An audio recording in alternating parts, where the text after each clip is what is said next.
Hello, welcome again new star classes and this is Vinod Bhargav. और हम कल डिस्कस कर रहे थे या पिछली वीडियो में हमने डिस्कस किया था प्रेजेंट कॉन्टिन्यूअस टेंस में प्रेजेंट पार्टिसिपल यानी आईएनजी की रूल्स को। कुछ टेक्निकल प्रॉब्लम होने के कारण हमारा वीडियो बीच में ड्रॉप हो गया था, लेकिन उसी रूल्स को हम आगे बढ़ाते हुए थोड़ा सा हम डिस्कस करेंगे। इसका एक रूल और है। हमने देखो कल 3 इंपॉर्टेंट रूल को डिस्कस किया था। पहला जो रूल था जिसमें हमने डिस्कस किया था कि first form of the verb के अंत में अगर ई आता है तो आईएनजी प्लस करते समय ई को हम ड्रॉप कर देते हैं, ई को हटा देते हैं। ठीक है, ये हमारा पहला रूल था। उसके बाद दूसरा रूल हमने लिया था कि यदि किसी वर्ब के अंत में कॉन्सोनेंट और कॉन्सोनेंट से पहले एक वोवल आता है, कॉन्सोनेंट से जस्ट पहले क्या आता है, एक वोवल, तो आईएनजी लगाते समय कॉन्सोनेंट को डबल कर दिया जाता है। And it was the second rule of by adding ING. Okay, और उसके बाद तीसरा रूल हमने लिया था कि कॉन्सोनेंट से पहले अगर डबल वोवल आते हैं, सिंगल वोवल नहीं डबल वोवल, कोई भी डबल वोवल आता है तो आईएनजी प्लस करते समय कॉन्सोनेंट को हम डबल नहीं करते। ये 3 रूल हम डिस्कस कर चुके थे, आप एक बार उसको फिर से रिवाइज कर लीजिएगा। अब देखिए हम चौथा रूल है वो देखेंगे। उसके बाद देखो एक रूल हमारा है, जैसे मैंने लिखा प्ले PLAY, उसके बाद मैंने लिखा ड्रॉ DRAW। जरा इनको देखिए, ये दोनों है first form of the verb है। अब इसमें देखो इसका जो फॉर्म है वो क्या है, लास्ट में वाई है, इसमें डब्ल्यू है। ओके, अब ये क्या है आपका, ये कॉन्सोनेंट है, ये भी कॉन्सोनेंट है। इससे पहले क्या है, एक वोवल एक वोवल। ओके, तो यानी वीसी बन रहा है, वोवल कॉन्सोनेंट। अब रूल क्या कहता है कि यदि एक कॉन्सोनेंट अंतिम दौर में अगर एक कॉन्सोनेंट होता है, कॉन्सोनेंट से पहले अगर एक वोवल होता है तो आईएनजी लगाते समय हमें कॉन्सोनेंट को क्या करना चाहिए, डबल कर देना चाहिए। ओके, लेकिन ऐसा नहीं है। क्यों? क्योंकि हमारे पास कॉन्सोनेंट में हमारे पास क्या है कि कॉन्सोनेंट के अंदर 4 ऐसे कॉन्सोनेंट्स हैं जो आपके एक्सेप्शन है, अपवाद है। कौन कौन से? W, X, Y और Z। ये 4 ऐसे कॉन्सोनेंट्स हैं जो अपवाद यानी एक्सेप्शन का काम करते हैं। कौन सा एक्सेप्शन? एक्सेप्शन ये होगा, अपवाद ये होगा कि अंतिम दौर में, यानी ये कहें फर्क की फर्स्ट फॉर्म है उसके अंतिम यानी कि कॉन्सोनेंट के रूप में अगर W, X, Y, Z इन चारों में से कोई भी आता है और इससे पहले चाहे वावल एक हो, नियम तो ये कहता है कि कॉन्सोनेंट से पहले एक वावल होने पर कॉन्सोनेंट को डबल कर दिया जाएगा, लेकिन इन चारों में से कोई भी एक वर्ब के अंत में आता है, उससे पहले वावल एक होता है तो भी कॉन्सोनेंट आपका डबल नहीं होगा, यानी कॉन्सोनेंट को हम डबल नहीं कर सकते। क्यों? क्योंकि ये 4 जो कॉन्सोनेंट्स हैं ये आपके क्या है, एक्सेप्शन है, ये अपवाद है भाई। ठीक है ना, और अपवाद के रूप में इन चारों का आपको ध्यान रखना है। जब ये 4 अंत में होते हैं, चाहे इससे पहले वावल हो, सिंगल वावल हो या डबल वावल हो, उसका कोई फर्क नहीं पड़ता। डबल वावल पे तो वैसे डबल नहीं होता कॉन्सोनेंट, लेकिन अगर consonant W, X, Y, Z होते हैं, उससे पहले अगर सिंगल वावल हो तो भी कॉन्सोनेंट है वो डबल नहीं होगा। तो इस कंडीशन में हम प्ले का क्या बनाएंगे, प्ले का हम बनाएंगे डियर प्लेइंग। ओके, और उसके बाद में ड्रॉ है, ड्रॉ प्लस आईएनजी, इसका हम क्या बनाएंगे, इसका हम बनाएंगे ड्रॉइंग। Okay, that's it. तो थोड़ा सा ये ध्यान रखें कि W, X, Y, Z ये कॉन्सोनेंट है, ये आपके अपवाद है। इससे पहले सिंगल वाउंड के आने पर भी क्या होगा, first form of the verb इसके साथ आईएनजी प्लस करते समय कॉन्सोनेंट को डबल नहीं किया जाएगा। ये हमारा आईएनजी प्लस करने का चौथा रूल था। ठीक है, तो 3 रूल हम पहले आपकी जो वीडियो है उसमें डिस्कस कर चुके हैं प्रीवियस वीडियो में, और ये जो आपका 4th रूल है ये भी आप ध्यान रखेंगे। ठीक है, रूल क्या है कि वर्ब के अंत में अगर कॉन्सोनेंट के रूप में W, X, Y, Z होते हैं, सिंगल, इससे जस्ट पहले सिंगल वावल होने पर भी कॉन्सोनेंट को डबल नहीं किया जाता है। ओके, आई थिंक आपको समझ में आया होगा। अब देखते हैं, अब इस प्रेजेंट कंटीन्यूअस टेंस के हम पैटर्न के बारे में बात करते हैं कि पैटर्न इसका क्या रहता है और पैटर्न को कैसे सोल्व करते हैं। देखो कल हमने इस बारे में डिस्कस अच्छे से कर लिया था कि कॉन्टिन्यूअस का मतलब आईएनजी है, तो यहां जो वर्ब है V1 प्लस आईएनजी आने वाले हैं, और V1 प्लस आईएनजी लगाते समय कौन कौन सी चीजें हमें माइंड में रखनी, ये बातें हम डिस्कस कर चुके हैं। अब थोड़ा सा हम आगे बढ़ते हैं, अब पैटर्न की बात करेंगे कि पैटर्न क्या होता है, पैटर्न इसका कैसे है। तो पैटर्न है, पहले हम बात करते हैं सिंपल सेंटेंसेस का, कि पैटर्न आपका होगा सिंपल सेंटेंसेस, या इनको हम बोल सकते हैं affirmative sentences. Okay, affirmative simple sentences और एफर्मेटिव सेंटेंसेस। ओके, तो सिंपल सेंटेंसेस और एफर्मेटिव सेंटेंसेस हैं वो क्या होते हैं। अब देखो जनरली आइडेंटिफिकेशन की हम बात करें तो मैंने आपको शुरू में बता दिया कि हिंदी आइडेंटिफिकेशन जरूरी नहीं है। ठीक है, आपको जानना होगा how to identify in English.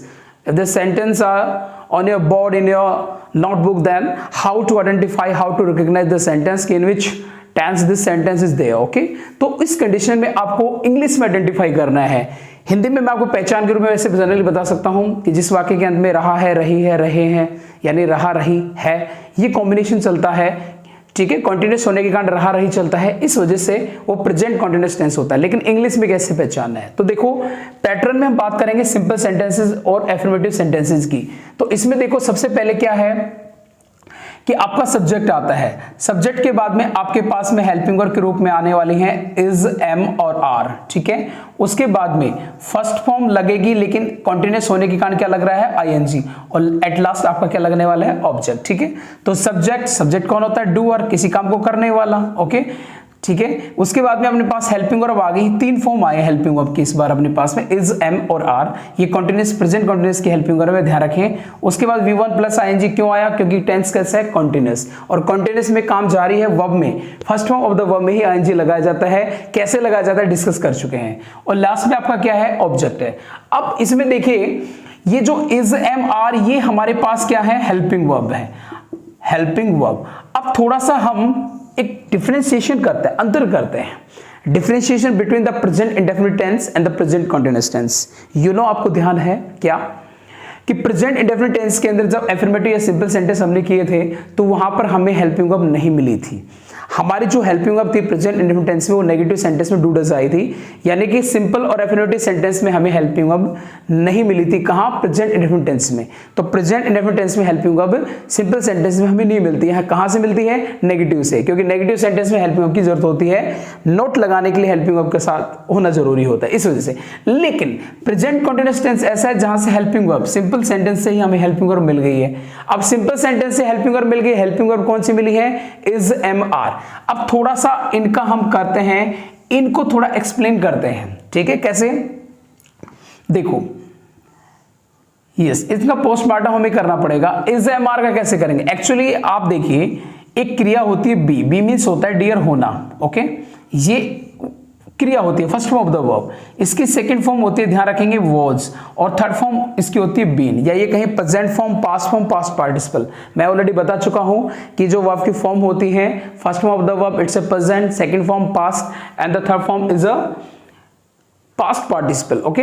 तो बी की बात करें, बी मीन्स होता है होना, बी, ओके, बी होना, वॉज होती है सेकंड फॉर्म और बीन होती है थर्ड फॉर्म होती है। अब एक लॉजिक की बात सुनिए कि बी एक मेन वर्ब के रूप में है, यहां पर ये एक मेन वर्ब है, मुख्य क्रिया है, और इसके 3 फॉर्म है। लेकिन एक चीज ध्यान रखें, ये जो बी मेन वर्ब होती है, जब ये हेल्पिंग वर्ब के रूप में जाती है, यानी इसका एक फॉर्म होता है हेल्पिंग वर्ब, सहायक क्रिया के रूप में भी चली जाती है। और जब सहायक क्रिया के रूप में जाती है ना डियर, तो इसके 3 रूप बनते हैं, इज, एम, आर, ठीक है। ये 3 रूप तो इसके बनते हैं जो प्रेजेंट को शो करता है, यानी प्रेजेंट के रूप में तो 3 रूप बनते हैं बी के, इज, एम, आर, और पास्ट के रूप में इसके 2 रूप बनते हैं, वाज और वर। ये ध्यान रखें, कोई आपसे पूछ सकता है कि इज, एम, आर क्या है, actually is, am, are be के ही रूप होते हैं, ठीक है। बी का प्रेजेंट रूप होता है इज, एम, आर। जब हम बी को एक्सप्लेन करते हैं, खोलते हैं, तो इसके 3 रूप निकल के आते हैं, इज, एम और आर, ये बी की फॉर्म है। अच्छा, कुछ लोग यहां पर यही कर देते हैं, सब्जेक्ट प्लस बी लगा देते हैं यहां पर। अब बी किसी को समझ में नहीं आया कि बी क्या है, एक्चुअली बी यहां एज ए हेल्पिंग वर्ब, जब इसको हम एक्सप्लेन करेंगे then you will be find is, am, are, okay. लेकिन पास्ट में अगर हम बात करें, सेकंड फॉर्म में अगर हम बात करें, तो इसका फॉर्म क्या निकल के आता है, वाज और वर, हेल्पिंग वर्ब के रूप में। मेन वर्ब के रूप में सिर्फ वाज होता है, लेकिन हेल्पिंग वर्ब के रूप में जब हम पास्ट में निकालते हैं तो इसका कौन सा फॉर्म निकल के आएगा, वाज, वर, और प्रेजेंट में कौन सा निकल के आएगा, इज, एम, आर। तो ये ध्यान रखना, इज, एम, आर का बी से डायरेक्ट क्या है, कनेक्शन है। तो थोड़ा सा ये भी ध्यान रखेंगे, बी यानी इज, एम, आर। अब इज, एम, आर है, इसके बारे में आपको पहले से पता होगा, इज है, ये क्या है, सिंगुलर सब्जेक्ट के साथ यूज होता है, सिंगुलर सब्जेक्ट, यानी कर्ता आपका कैसा हो, एक वचन करता हो, ठीक है। और उसके बाद में एम है, एम है, एफिक्स है, आई के साथ आएगा, ठीक है। और उसके बाद में नेक्स्ट आपका क्या है, आर, आर है ये प्लूरल सब्जेक्ट। जब आपके पास में प्लूरल सब्जेक्ट होगा कॉन्टिन्यूअस टेंस में तो हम लगाएंगे आर। अब आपको ये तो पता ही होगा सिंगुलर सब्जेक्ट है, मैं ऑलरेडी बता चुका हूं, हे से इट, नेम, कोई भी पशु पक्षी, कोई जानवर, वस्तु, अगर वो सिंगुलर है तो वो क्या है, एक वचन करता। और इसके अलावा यू, वी, दे, ठीक है। इसके अलावा बहुवचन में कोई वस्तु हो, ओके कोई पशु हो पक्षी अगर वो प्लूरल में आ रहा है तो क्या आएगा आर आएगा प्रेजेंट कंटीन्यूअस टेंस में। लेकिन आई सब्जेक्ट है तो क्या आएगा यहाँ पर अलग से एम। आई के लिए हेल्पिंग वर्ब अलग से आइडेंटिफाई की गई है। आपको ध्यान हो प्रेजेंट इंडेफिनिट टेंस के अंदर हमने आई को प्लूरल में काउंट किया था, लेकिन वहां प्लूरल में हमने इसको दे दिया था, लेकिन यहां पर आई के लिए अलग से एम की व्यवस्था की गई है, अरेंज किया गया है एम को, तो आई के लिए फिक्स है एम का प्रयोग होगा। ठीक है, तो इस तरीके से पैटर्न में जो पैटर्न सिंपल सेंटेंस और अफर्मेटिव सेंटेंस का है, तो इसमें हमने देखा है कि सब्जेक्ट हो गया, हेल्पिंग वर्ब के रूप में इज एम आर जो बी की फॉर्म होती है, प्रेजेंट फॉर्म है ये ध्यान रखें। उसके बाद V1 प्लस आईएनजी, ये मैंने कल आपको बताया था, इसको हम आईएनजी को इसको हम प्रेजेंट पार्टिसिपल भी बोलते हैं। ठीक है, कल मैंने आपको ये बात समझाई थी। पार्टिसिपल मींस क्या होता है, V1 में क्या लग जाना, आईएनजी लग जाना, तो आईएनजी को पार्टिसिपल कहते हैं। और लास्ट में क्या है आपका ऑब्जेक्ट है। ठीक है, तो ये आपका प्रेजेंट कॉन्टिन्यूअस का कौन सा फॉर्म है, ये आपका फॉर्म है कौन सा, एफर्मेटिव या सिंपल सेंटेंस का। अब देखो इसका हम नेगेटिव बनाने वाले हैं, कि नेगेटिव फॉर्म कैसे बनाएंगे वो देखिए। सेंटेंस को नेगेटिव बनाने के लिए हमें देखो कैसे बनाना है। अब इस नेगेटिव फॉर्म में हम जाएंगे, ये सिंपल सेंटेंस हो गया। अब नेगेटिव फॉर्म देखिए आपको कि नेगेटिव फॉर्म में बहुत इजी है, या नेगेटिव सेंटेंसेस कैसे बनाएंगे देखिएगा, नेगेटिव सेंटेंसेस। ओके, तो नेगेटिव सेंटेंस देखो कैसे बनाते हैं। मैंने उस दिन भी बताया था कि नेगेटिव सेंटेंस बनाने के लिए हमें क्या करना पड़ेगा, नेगेटिव सेंटेंस बनाने के लिए हेल्पिंग वर्ब के साथ में नोट लगाना पड़ता है। फॉर्मेट बहुत आसान है इसमें, तो कैसे बनाएंगे, ये हमारा सब्जेक्ट हो गया, हेल्पिंग वर्ब अपने पास वही है इज एम ऑब्लिक आर। ठीक है, नेगेटिव बनाने के लिए हम किसका प्रयोग करेंगे, नॉट का। उसके बाद में वही V1 प्लस आईएनजी। ओके, और लास्ट में आपका क्या है, ऑब्जेक्ट है। तो सब्जेक्ट हो गया अपना यानी डूअर, हेल्पिंग वर्ब अपनी वही आ रही है एज इट इज, नेगेटिव है तो क्या आ गया, नॉट। उसके बाद V1 प्लस आईएनजी प्लस में ऑब्जेक्ट। ठीक है, it is the negative form of the present continuous tense. तो हमने डिस्कस कर लिया है। अब इनके बारे में अपने ऑलरेडी डिस्कस कर चुके हैं, पहले से हमने डिस्कस कर लिया, इस पर ज्यादा अपन डिस्कस नहीं करेंगे। तो आपका सिंपल सेंटेंसेस, अफर्मेटिव सेंटेंस और नेगेटिव सेंटेंस का क्या हो चुका है, यानी इसका पैटर्न हो चुका है। अब हम चलेंगे इंटेरोगेटिव सेंटेंस में। इंटेरोगेटिव सेंटेंस कैसे बनाते हैं थोड़ा वो देखिएगा। इंटेरोगेटिव सेंटेंस के बारे में मैंने आपको उस समय बताया था, क्या आप बता सकते हैं how many types of interrogative sentences, you know, give me answer please.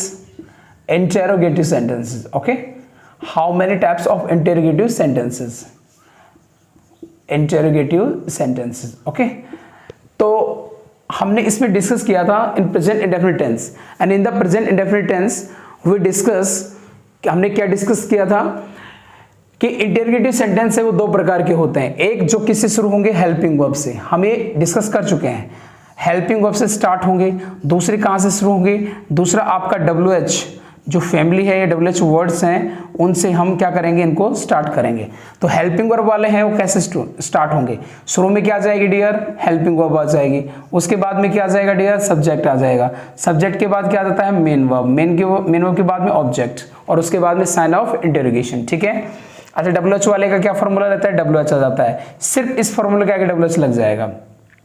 उसके बाद में हेल्पिंग वर्ब, सब्जेक्ट, सब्जेक्ट के बाद में मेन वर्ब, मेन वर्ब के बाद में ऑब्जेक्ट। अब बना लो इसको, हेल्पिंग वर्ब हमारे पास में क्या है, इज एम और आर। ठीक है, सब्जेक्ट हो गया, मेन वर्ब में हमारे पास क्या आ रहा है, V1 प्लस आईएनजी आ रहा है इस बार, और लास्ट में आपके पास ऑब्जेक्ट, साइन ऑफ इंटेरोगेशन। ठीक है, तो हेल्पिंग वर्ब शुरू में आएगी। मैं ये आपको ऑलरेडी बता चुका हूं कि इंटेरोगेटिव सेंटेंसेस दो प्रकार के हैं, आप वो पिछली वीडियो देख सकते हैं, उसमें हमने डिस्कस किया है कि इंटेरोगेटिव सेंटेंस कितने प्रकार के, और इंटेरोगेटिव सेंटेंसेस को बनाने के लिए हेल्पिंग वर्ब और WH वर्ड में क्या अंतर है। इन दोनों फॉर्मेट को ज्यादा खास अंतर नहीं है, इस फॉर्मेट के आगे हम WH लगा देंगे तो ये फॉर्मेट यहां चला जाता है। ठीक है, और WH वर्ड्स पे भी अपन डिस्कस कर चुके हैं, आप जो प्रीवियस वीडियो है उनको थोड़ा सा चेक कर लेना, उसके अंदर आप ये चीज देख सकते हैं। ठीक है, तो इसको बना लीजिए। अब इसका फॉर्मेट क्या बनेगा, WH बन गया, हेल्पिंग वर्ब आपके पास क्या है, वही है इज एम आर, और उसके बाद में सब्जेक्ट, सब्जेक्ट के बाद में क्या लगेगा आपका, सब्जेक्ट के बाद में क्या, मेन वर्ब, मेन वर्ब के रूप में क्या है, V1 प्लस में आईएनजी, और लास्ट में क्या है आपका ऑब्जेक्ट। ठीक है, तो WH हो गया आपका, हेल्पिंग वर्ब आ गई। ठीक है, सब्जेक्ट आ गया, सब्जेक्ट के बाद main verb plus ING plus object आ गया। अब इस तरीके से, तो कहने का मतलब किसी भी वाक्य को इंटेरोगेटिव बनाने का सीधा सा तरीका है, उस टेंस की हेल्पिंग वर्ब है उसको हम कहां ले आते हैं, पहले ले आते हैं, यानी कि कहां से, उस सेंटेंस में पहले आगे निकाल के ले आते हैं, तो क्या होता है, अब देखो हमने इसका अफर्मेटिव फॉर्मूला क्या देखा, सब्जेक्ट है इज एम आर, ठीक है, प्लस V1 प्लस में ING और प्लस ऑब्जेक्ट, ये इसका अफर्मेटिव फॉर्मूला था। अब इसको नेगेटिव बनाया तो हमने इसके बाद क्या लगा दिया, नॉट, ठीक है। और अगर हमने इंटेरोगेटिव बनाया तो इस हेल्पिंग वर्ब को उठा करके हम कहां ले आए, सब्जेक्ट से आगे, सब्जेक्ट को पीछे, ओके। तो ये क्या बन गया, इंटेरोगेटिव। और WH इंटेरोगेटिव बनाया, यानी WH वाला बनाया तो WH उसके आगे हमने क्या किया, लगा दिया। इस तरीके से हमने बनाया इंटेरोगेटिव सेंटेंस। अब नेक्स्ट पे आपका बच गया इंटेरोनेगेटिव, इंटेरोनेगेटिव सेंटेंसेस, यानी कि प्रश्नवाचक नकारात्मक वाक्य, इंटेरोनेगेटिव सेंटेंसेस, ओके। तो इंटेरोनेगेटिव सेंटेंसेस है, इसका पैटर्न है वो थोड़ा देखते हैं अपन। इंटेरोनेगेटिव सेंटेंसेस को कैसे बनाएंगे, अब देखो अगर आपको इंटेरोगेटिव बनाते हैं इंटेरोनेगेटिव को, इंटेरोनेगेटिव भी उसी तरीके से दो रूपों में बनेंगे, एक आपका हेल्पिंग वर्ब वाला, दूसरा WH वाला। तो हेल्पिंग वर्ब वाला जो आपका फॉर्मूला बनेगा वो कैसे बनेगा, शुरू में हेल्पिंग वर्ब आ जाएगी, उसके बाद क्या आ जाएगा, सब्जेक्ट आ जाएगा। अब ये नेगेटिव है तो सब्जेक्ट के बाद नोट आएगा, ध्यान रखना, हेल्पिंग वर्ब के बाद नोट नहीं लगाना, आपको सब्जेक्ट के बाद लगाना है। हेल्पिंग वर्ब के रूप में जो एब्रिवेटेड फॉर्म लगता है वो मैं आपको बाद में बताऊंगा, बाद में समझाऊंगा। हम हेल्पिंग वर्ब के डायरेक्ट बाद में नोट लगा सकते हैं, लेकिन उसको आपको एब्रिवेट करना पड़ेगा, संक्षिप्त बनाना पड़ेगा, टैग के रूप में लगा सकते हैं। लेकिन नियम यह है कि सब्जेक्ट के बाद आपको क्या लगाना है, नोट लगाना है, नेगेटिव होने का। तो हेल्पिंग वर्ब होने वाक्य में सब्जेक्ट से पहले आ गया तो वाक्य कैसा बन गया, इंटेरोगेटिव। अब इंटेरोगेटिव बन गया, अब इसे नकारात्मक बनाना है तो सब्जेक्ट के बाद नोट लगाना है, ठीक है। तो फॉर्मूला देखो, हेल्पिंग वर्ब सब्जेक्ट, सब्जेक्ट के बाद हमने क्या लगा दिया, नोट, नोट के बाद क्या लगेगा, मेन वर्ब और लास्ट में ऑब्जेक्ट। अब इस फॉर्मूले को बना लीजिए। हेल्पिंग वर्ब हमारे पास क्या है, इज एम आर है, उसके बाद में क्या है, सब्जेक्ट, सब्जेक्ट के बाद क्या आ रहा है, नोट, नोट के बाद में V1 प्लस में ING है और लास्ट में आपका क्या है, object, sign of interrogation, okay.